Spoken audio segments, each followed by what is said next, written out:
Hello to everybody out there. Good morning, good afternoon to all our co-founder club community and tech entrepreneurs. Everybody watching this, my name is Keith. This is the Startup Sales Mastery video podcast, and I am alert because I slept last night. Woohoo!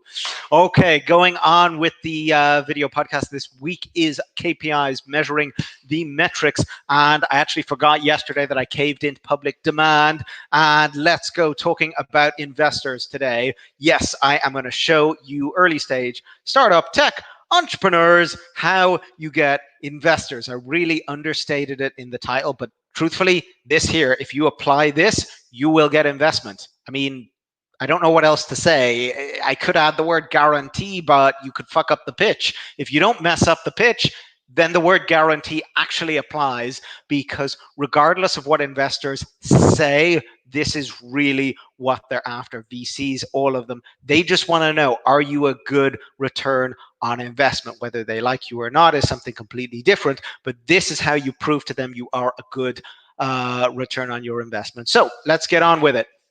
Now, a P&L, profit and loss account. Okay, I'll be going through all of that a different time, but basically a P&L, profit and loss, is your revenues, also known as your sales, basically money coming in minus your expenses, money going out. Simple stuff, I suppose, and that equals profit. Now, when we're going after investors, especially at the early stage, what we're actually talking about is potential profit, also known as projected profits. So you're effectively giving an investor a projection of what you expect to make after year 1, year 2, year 3, year 4. Everybody's still with me? You should be with me, because I'm assuming you've done that much research by yourself. So projections. Most people make up a P&L and put fancy figures in with based on absolutely nothing. Now, I did a podcast not only this week on KPIs, but I also did previously on campaigns and markets. And if you go through all of those videos, you'll see again and again and again and again, I said the exact same message. And the example I always give is back in the day when I used to sell broadband, the big boxes, because this was before we had it all piped into our house. How did I know how many sales I was going to make each month? Because once a week, at the beginning of the week on a Monday morning, we had a big sales meeting with the whole team, and every 2 or 3 people, the manager would call on you and say, oh, you're going to hit 10 this week. Okay, how are you going to hit 10 exactly? And I had to be able to demonstrate that I had enough territory marked up and planned for the whole week to actually hit, according to my law of averages, my hit rate, which at the time was 1 in 50, that I knew perfectly well I was going to be able to hit those numbers. Now, we're going to apply this here. If you have not watched the last few podcasts all this week, you really should watch that, because I'm not going through it again. I'm just going to go through the punchline. Sales KPIs. When I say sales KPIs, this is tying in your sales and your marketing, all those KPIs. And we basically discussed that we can work out how many deals we get from how many leads. Again, I'm giving my example of 1 in 50, just so people can say, well, that's hypothetical. No, it's not hypothetical. I used to knock on 50 doors and 1 person would deal with me. That was my averages a long 20 years ago. And then, okay, so I was 1 agent making 50 calls a day. Okay, not hypothetical. This is real. Now, I was 1 agent making X amount a day. I think it was about, worked out at about $500 per pop if you include the basic and expenses and blah, blah, blah, blah, blah.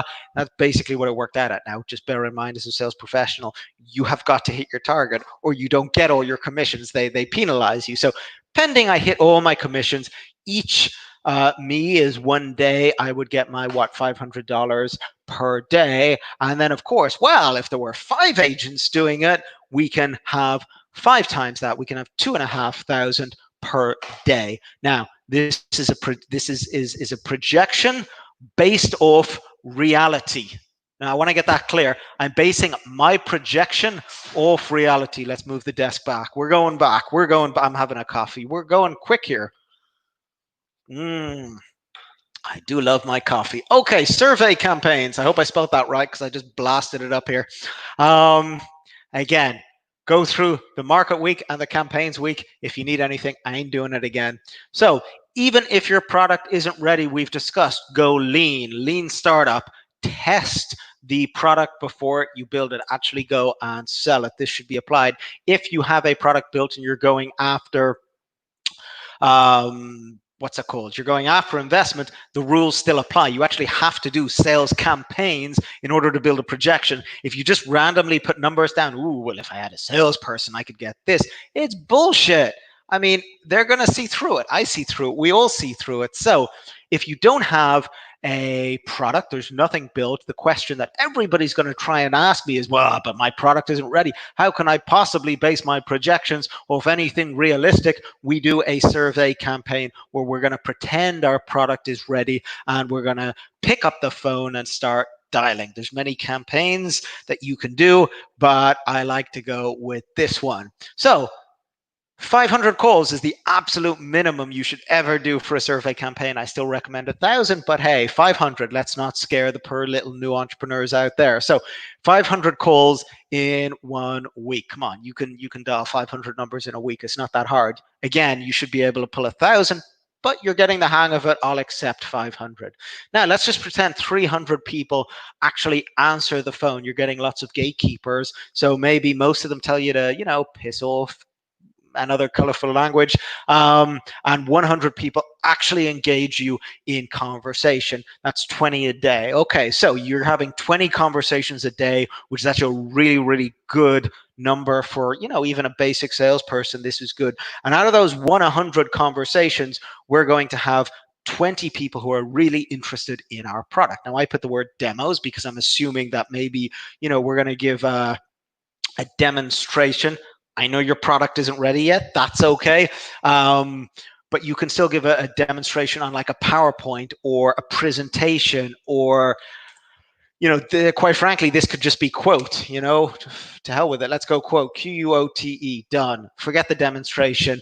What do you do? Well, we're going to basically upgrade your CRM to the basis that it can, cut 2 of your employees out. Now, if we can cut 2 employees out with our new CRM, is this something that you can actually sign on the dotted line for? Yes or no? Excellent. I'm going to send you out the quotation with the terms and conditions. I want you to sign that. And then once I get that back, we'll do your demo. And of course, we've had technicals, but that quote, you may not take a credit card or anything. That is a pre-order deal in principle. That's a pre-order. Anything, a little piece of paper that just says, yes, someone is prepared to actually buy my product. This is what you need for an investor. And you can get it in many different ways. I'm doing this quick, but look, it's a deal in principle, okay? And you're not bluffing, you're not bullshitting people, you're telling them the truth. Guys, if I can solve this problem, are you prepared to pay for my product? That's the reality of a survey campaign. So you can do, calls, you can do emails, Facebook campaigns, go to conventions, events. I go through all of that in campaign week.